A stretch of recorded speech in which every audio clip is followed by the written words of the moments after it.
Estou aqui para falar do disco do grupo A1.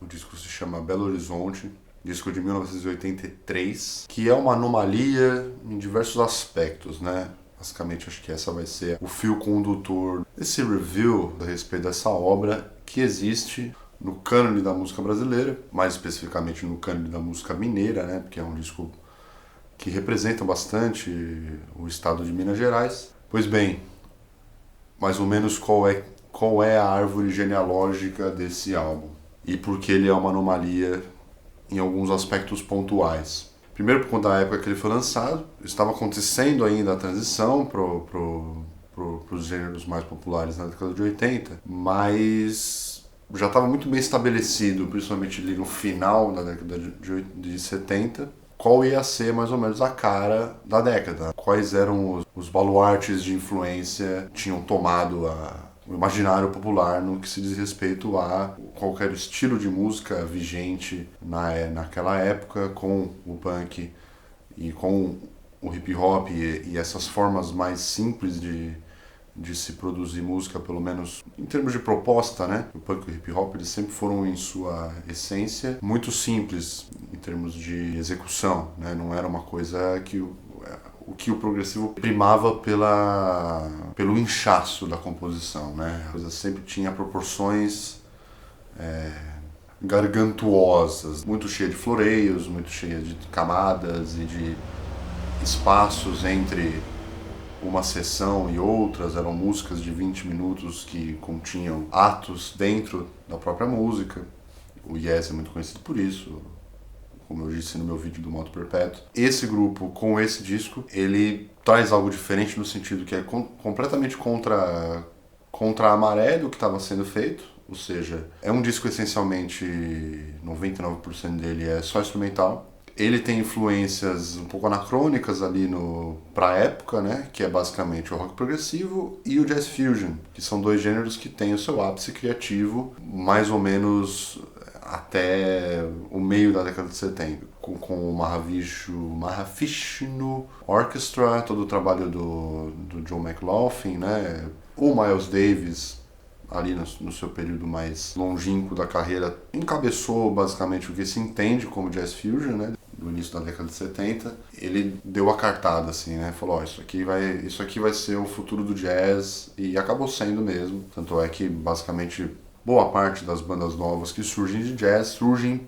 por esse lado, com essa fase elétrica e o jazz fusion sendo a influência primordial, assim, né? Que é basicamente a versão rock and roll do jazz, é uma mistura de rock progressivo com jazz. Uma outra influência também importante que tem nesse álbum Belo Horizonte é o rock progressivo alemão, rotulado aí de Krautrock, que deriva do insulto usado ali, né, no pós-guerra, imagino, no final da década de 50, por aí, que chamava, acho que é um insulto comum, né, que os alemães sempre foram alvo, que é os chucrute, né? Kraut vem disso. Um determinado grupo ali de caras que, após a Segunda Guerra Mundial, queriam trazer para a Alemanha uma cultura diferente do que havia sido na época do nazismo, falaram que vamos reformular tudo, né? Então vem aí Faust, Kahn, o Kraftwerk, de uma certa forma, mas aí desbancando muito mais para o eletrônico. Bom, tendo visto que essas são as influências, o que esperar desse álbum, né? O que vamos encontrar nele ao tentar ouvi-lo. A primeira faixa, ela é bastante direcionada para o lado do jazz fusion, bastante influenciada também pelo jazz clássico, pelo cool jazz ali do Coltrane, do Miles, na época mais cool do Miles Davis. Ela mantém um romantismo ali, uma doçura, tem bastante naipe de metal, e o que caracteriza que é uma obra influenciada pelo jazz fusion mesmo, assim. Ela tem uma sonoridade anos 80, uma sonoridade rádio AM anos 80, dá para perceber isso, que até os caras que não estavam querendo tanto fazer parte do movimento que estava se estabelecendo, fatalmente acaba soando por conta da época, por conta das limitações da época e de como a coisa funciona tecnicamente, né? Você vê principalmente a predominância do naipe de metais, mais do que seria caracterizado como o refrão da música, né? Que ela chega no momento onde as coisas se juntam, assim, aí os metais entram quase fazendo um trabalho de vocal, né? Vamos dizer. Como ela é a primeira faixa, existe uma apresentação um pouquinho mais polida, não é uma faixa tão experimental, ela acaba sendo mais bonitinha, assim, mais cinemática, mais doce, mais romântica. Toda a estrutura de cozinha da música já dizendo muito respeito ao que a banda entendia como influência do disco em si, o que ela estava preparando em termos da robustez, da gordura que o disco tem, mas que vai se tornando cada vez mais experimental, assim, trabalhando muito com dissonância, mas isso daí no decorrer dos dias a gente vai explorando um pouquinho melhor, porque tem algumas coisas interessantes para falar dessa primeira faixa. Tem umas lambidas de guitarra, né, umas lambidas bem oriundas do rock progressivo, do hard rock, do Jimi Hendrix, né, essa maneira de postar a guitarra nas canções, mas é basicamente uma obra com um sabor, com um tempero bastante brasileiro, assim, bastante mineiro. Digo mineiro através da tradição do Clube da Esquina. Essa primeira faixa é uma obra de jazz fusion com temperos brasileiros barra mineiros, assim. Em estrutura, ela tá na década errada, né? Mas em termos de sonoridade, textura sonora, tem um dedo dos anos 80 ali. Não tão pesado, porque estamos falando do início dos anos 80. Doce, romântica, tranquila, contemplativa, mas existe uma firmeza ali na maneira como a coisa é feita, principalmente trazida pela percussão, e na maneira como a guitarra, que bebe muito da psicodelia, principalmente na maneira como ela é envolta em reverb, e ela tem essa característica lambida, assim, sabe, bem a pegada do Santana, do Jimi Hendrix. Dá para dizer que existem essas influências aqui de diversos cantos da música na década de 70 e 60, com a embalagem de jazz fusion rock progressivo, com influências brasileiras. O maracatu no ritmo entra um pouco ali, alguma coisa na cadência do ritmo, na maneira como a percussão se comporta também. Nada muito gritante, é uma faixa, no caso, essa primeira, bastante sutil na maneira como ela se apresenta pro ouvinte. É muito legal a maneira como o naipe dos metais aparecem, pontuando um pouco a sensibilidade pop da canção, para dizer que, apesar de ser uma banda experimental, principalmente nas próximas faixas, eles tinham uma preocupação melódica de serem chamativos, assim, e não ser somente nem uma música de elevador e nem uma peça experimental completamente inaudível, assim, né, que não desse para distinguir o senso de melodia, o senso de harmonia, enfim. A faixa Serra do Curral já imprime influências brasileiras um pouquinho mais gritantes, assim, né? Você tem o chorinho como influência,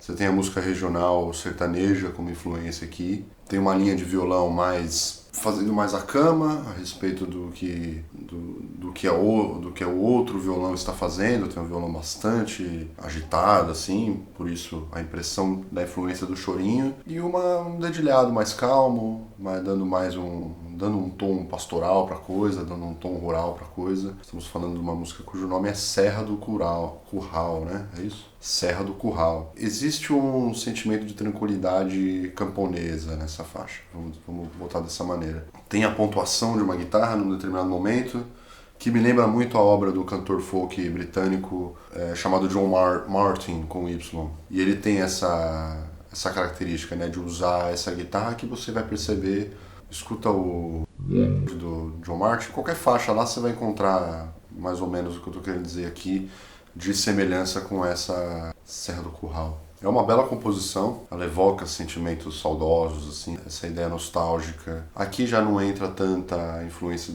do rock alemão, porque ela é bem direta, ela está inserida ali na maneira como o Clube da Esquina pensava nas suas instrumentações. É uma composição muito bela. A faixa título do álbum, Belo Horizonte, ela começa mais ou menos como a primeira faixa, Tema para Malu. Inicia com aquela instrumentação típica do jazz fusion, né, com as guitarras bastante regadas em reverb, a percussão linear, tudo.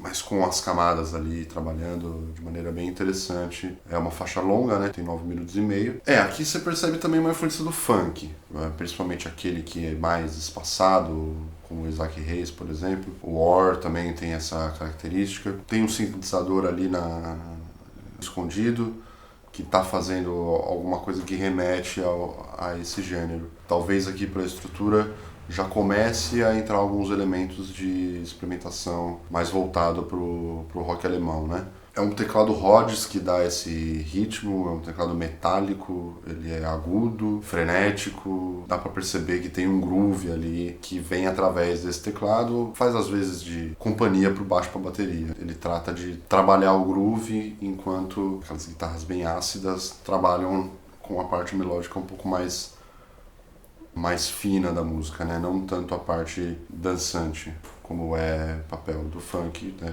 Ser dançante. Aqui dá pra perceber que eles se aproximam bastante de uma faixa mais palatável de um disco do Can, por exemplo. As faixas mais grooveadas deles, as faixas menos experimentais e menos que trabalham com dissonância e tudo. Parece que a influência é essa aqui, nessa faixa específica, né? Por ser mais longa, ela não tem tantas brasilidades. Ela é basicamente a fusão de jazz fusion, funk e acid rock. Ela se intensifica bastante do meio para frente, né? Ela vai indo numa toada crescente, trabalhando só, que me parece uma sessão de improviso ali e tudo, rifando numa nota só, né? Depois ela vai se intensificando e se parecendo cada vez mais com coisas como Neo, Can, um rock progressivo como Yes, como Genesis, que eu já comentei bastante no vídeo sobre o Moto Perpétuo. Aqui entra bastante essas características, né, desse rock dinossaurão, assim, mais prolongado, mas que na hora de pisar no acelerador, pisa bem, assim. A guitarra fica mais atormentada, o sintetizador ali, as teclas, né, do piano ficam mais espaçadas, então vai começando a dar mais pungência pra coisa, sabe? Ela vai crescendo, vai crescendo, vai crescendo, até chegar na próxima fase. Fica somente o baixo a bateria, que vai ficando cada vez mais caótico, assim. Ela vai se embolando de uma forma, o que me dá a impressão que era de uma sessão de improviso mesmo, isso, né? Ela vai ficando cada vez mais... Dá pra perceber que as notas estão vindo de maneira espontânea pro cara do baixo, né? E a bateria ali só acompanhando. Tem destreza, tem virtuosismo, fica por bastante tempo só com essa cozinha dando uma enrolada ali, né? Trabalhando essa parte bem da estrutura do rock progressivo mesmo. Isso também é um ponto interessante de ser comentado, porque a partir dos anos 90, isso acabou sendo feito 10 anos depois que esses caras fizeram com o pós-rock, que é basicamente o rock progressivo voltando depois da fase mais sintética e pop da música popular. Então eles acabaram tropeçando nesse gênero que veio 10 anos depois, basicamente, né? É mais ou menos inaugurado ali com o último disco do Tok Tok. Aí depois outras bandas começaram a se propor a levar esse gênero em frente, né? E aí a partir dos anos 2000 virou um certo nicho bastante robusto, assim, do que esperar da música atual. A faixa Nas Nuvens começa com uma vibe bastante a abertura do Globo Esporte, sabe? Aquela guitarra triunfante, aquela música vitoriosa e tal. Ela vai seguindo mais ou menos nesse sentido, mas logo já entra um piano Rhodes ali pra confundir o bagulho todo, sabe? Começa a fazer umas coisas estranhas, umas coisas bem livres, assim, em termos de acordes e sequências de notas e tal. Acaba falando, ó, tá, a gente parece meio bobinho, mas não somos não, sabe?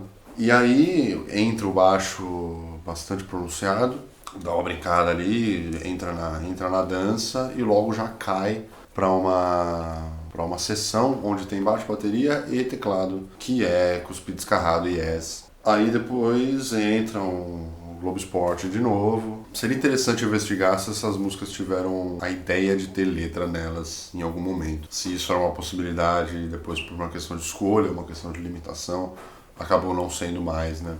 Seria interessante saber isso, porque elas têm uma estrutura bem interessante. Apesar de beber desses gêneros meio amorfos, assim, é pegajoso, sabe? Não é tão... Não é jogado pro alto, não. É pegajoso, tem uma acessibilidade pop envolvida aqui, sim.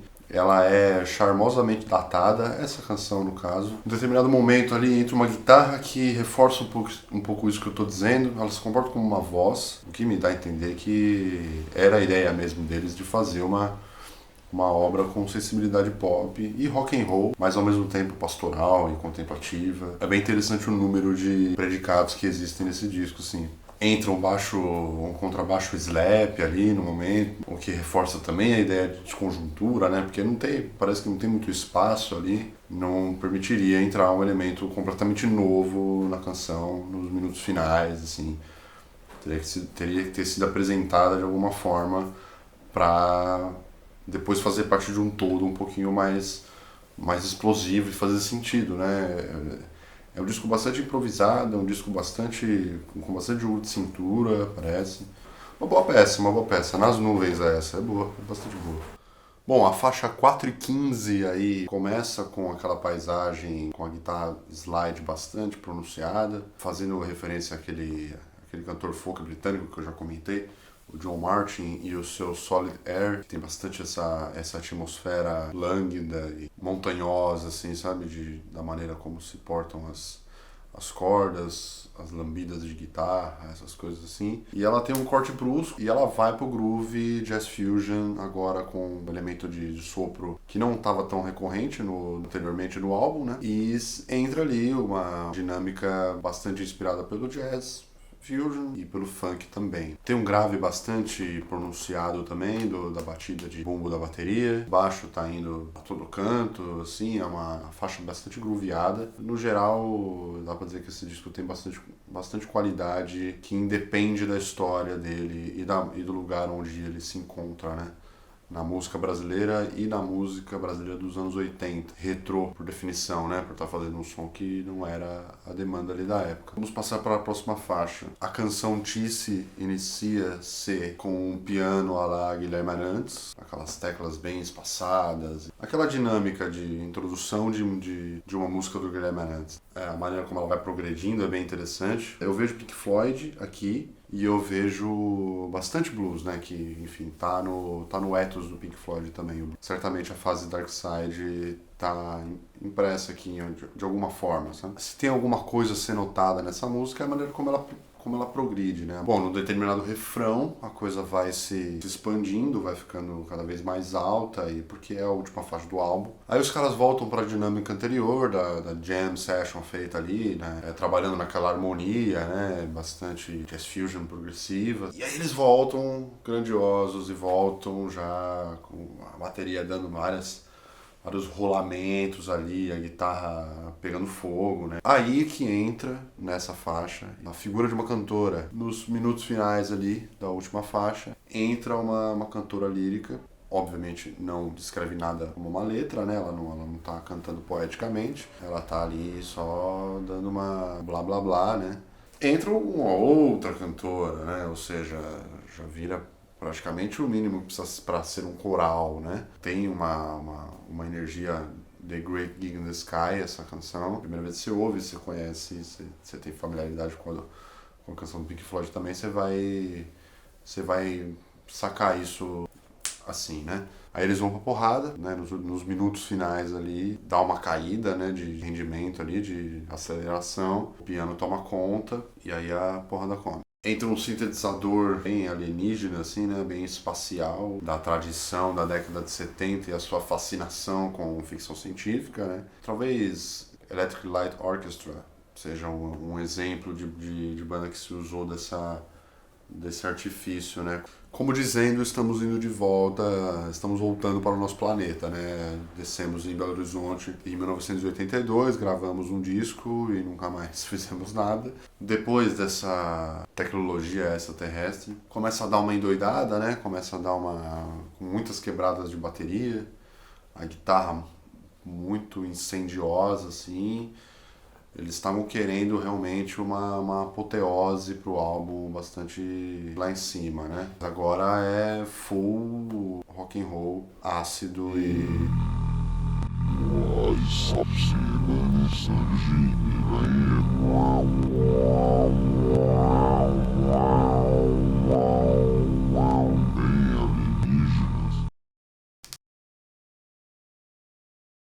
Considerações finais a respeito dessa obra de música brasileira. Não vou dizer que é a coisa mais impressionante, maravilhosa do mundo, assim. Certamente existem coisas muito legais a serem tiradas deles, principalmente a maneira como as canções vão se...